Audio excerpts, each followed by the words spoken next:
I believe we're live. Hello, Miss Jerica. Hello, hello.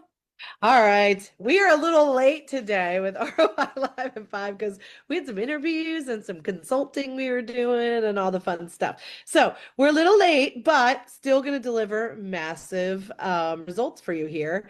And so today, Jerica's actually going to lead us through one of my favorite topics, which would be talking about systems and or processes necessarily, but more when you're picking your system, right? Like you're an example of that would be choosing a CRM.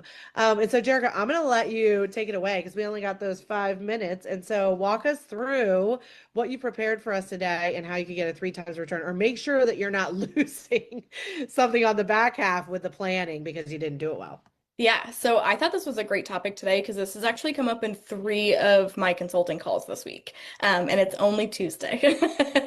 And so basically, what often happens when we're choosing a program, so the program that our systems live inside, like your CRM, let's say, for example, if you're in real estate, you might be thinking of Brivity or Follow Up Boss, or if you're outside of real estate, you may be thinking of Salesforce, or it could be your phone system. It could be, any program that you choose. Marketing, right? Yeah. The Exactly. familiar thing. Canva, right? It could be Canva versus Photoshop.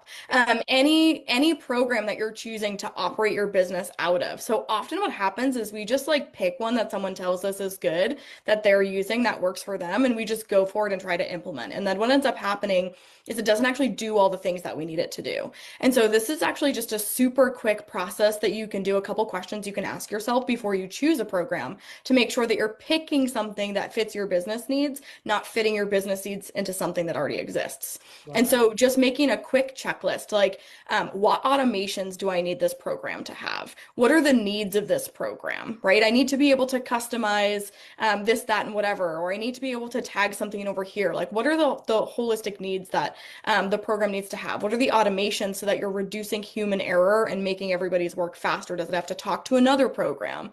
Does it have to do something inside of the program to make it work?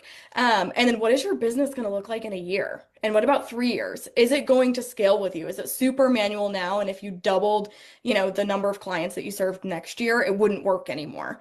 Or maybe you can only have one seat in this program and you plan on building a team or adding more people to your team and you need it to have multiple seats. And so just really thinking ahead, because it can be a lot of time and money to invest in building these programs out, and making a switch is actually a big way that I see businesses losing time and money that they could then use to get a return on something else. Yeah, and there's so many things, right? Like I had so many things come up in my brain with all that.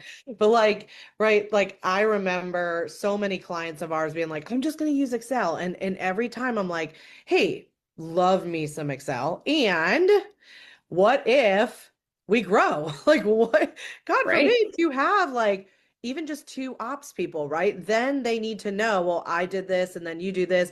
And Excel's you could do some add-ons and you could do some stuff and Google's docs is kind of cool because you can tag people and things and all kinds of stuff for now, but for the most part it doesn't have a task list that's like, hey, today I'm going to do this and tomorrow I'm going to do that, and it's Yep. not keeping you on track. And the moment that you, and it doesn't matter what business you are in my world, what I have always consulted and told people, so I'd love to know what you think, but as soon as you hit anywhere like 10 clients or more a month, if you're doing that amount, Excel, and there's two people working, and it could be you and an admin, right?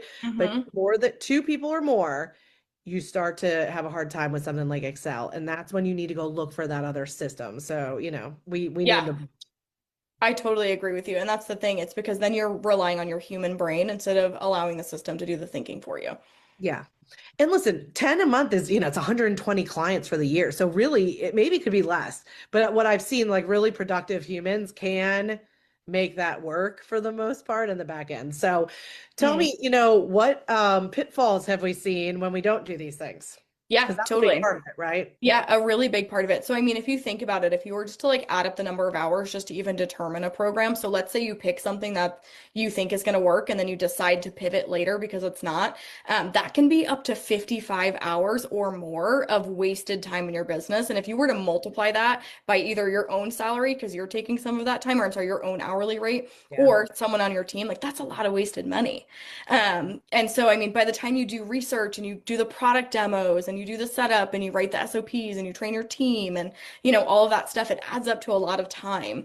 And so you can save that time by making sure you have the right system to begin with. And when you do, then all it's going to do is 10x or at least 3x is what we're always going for, right? But it will hopefully, a good program will 10x what you're able to do and what your team is capable of. Yeah. And obviously, sitting down and mapping all of that stuff out. Jerica, how can we help them even more than giving them this little sheet, which is a great cheat sheet. You're welcome. You're going to get this great thing that Jerica and Linda kind of put together. But how could we help them even more in going through this? Like what services can we provide? Yeah, absolutely. If you're going through this right now where you feel like you're like, this system's not working, or maybe we've changed systems a bunch of time on our team, reach out to us. We can do consulting. We can do, kind of smaller commitments to help you through a little tough spot in your business. We can also do longer consult engagements to get all your systems up and running for your business. There's so many ways that we can help. So don't be afraid to reach out. Awesome.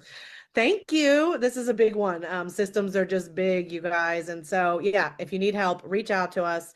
We're happy to have some consultations. We have a system audit that we could do with you too, just to see how you're doing and how you're using it. And we have no problem jumping in the back end and seeing if you're successful with your system or not. So thanks, Erica. Absolutely.